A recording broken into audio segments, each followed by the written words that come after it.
ମାଲୋ ମା, ମତେ ଭାରି କଷ୍ଟ ହେଉଛି। ଦେଖୁନୁ ମା, ମୁଁ କେମିତି ଚାଲି ପାରୁନି, ଆଉ କେତେ ଦିନ ଏମିତି କଷ୍ଟ ସହିବି। ଏହା କେଉଁ ମଣିଷ ଛୁଆର ନୁହଁ ଆଜ୍ଞା, ଇଏ ହେଉଛି ଗୋଟେ ହାତୀ ଛୁଆର ଦୁଃଖ କାହାଣୀ। ଏ ଦୃଶ୍ୟ ଦେଖି ଆପଣଙ୍କ ଆଖିରେ ଲୁହ ଆସିଯିବ। ଦୀର୍ଘ ମାସ ବିତିଗଲାଣି, କିନ୍ତୁ ସେ ଆଘାତ ଶୁଖିଲା ନାହିଁ। ବଡ଼ କଷ୍ଟରେ ଅଛି ହାତୀ ଛୁଆଟି। କେବେ କେନ୍ଦୁଝର ଜଙ୍ଗଲ ତ ଆଉ କେବେ ମୟୂରଭଞ୍ଜର ଜଙ୍ଗଲରେ ଏ ଜଙ୍ଗଲରୁ ସେ ଜଙ୍ଗଲ ଘୁରି ବୁଲୁଛି।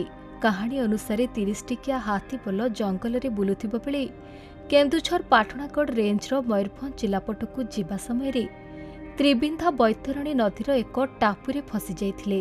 ସେହି ହାତୀପଲ ମଧ୍ୟରେ ରହିଥିଲା ଏକ ଆହତ ହାତୀ ଛୁଆ, ଯାହାର ଆଗ ବାମ ଗୋଡ଼ରେ ଆଘାତ ହୋଇଥିବା କାରଣରୁ ଦୀର୍ଘ 1 ମାସ ହେବ ହାତୀ ଛୁଆଟି ଛୋଟେଇ ଛୋଟେଇ ଚାଲୁଛି।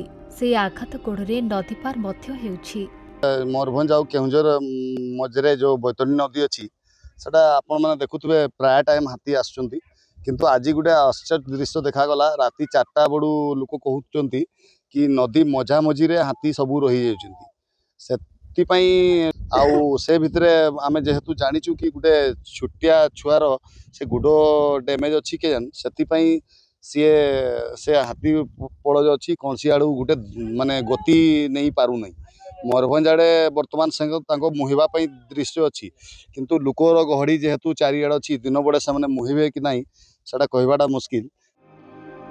ଏପଟେ ବନ ବିଭାଗ ଆହତ ଛୁଆ ହାତୀ ଉପରେ ନଜର ରଖିଥିଲେ ମଧ୍ୟ ତାର ଚିକିତ୍ସା କେମିତି କରାଯିବ ସେ ନେଇ ଚିନ୍ତାରେ ପଡ଼ିଯାଇଛି। ହାତୀପଲ ହାତୀ ଛୁଆକୁ ଜଗି ରହିଥିବା ବେଳେ ପାଖରୁ ଛୁଆକୁ ଛାଡ଼ୁନାହିଁ ମା।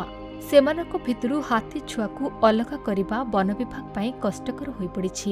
ଅନ୍ୟପକ୍ଷରେ ହାତୀ ଛୁଆଟି ମା କ୍ଷୀର ଖାଉଥିବା ବେଳେ ତାକୁ ଅଲଗା କଲେ ହାତୀପଲ ଉଗ୍ର ହୋଇଯିବେ ବୋଲି କେନ୍ଦୁଝର ଡିଏଫ୍ଓ କହିଛନ୍ତି।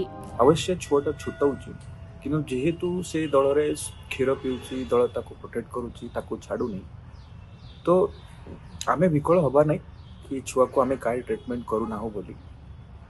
ଛୁଆର ଭବିଷ୍ୟତ ପାଇଁ ଯେଉଁଟା ଉଚିତ ସେଇଟା ହିଁ କରାହେଉଛି। ତ ବର୍ତ୍ତମାନ ହାତୀ ଦଳ ଇଣ୍ଟରଫେୟାର କରିବାକୁ ଦେଉନାହିଁ।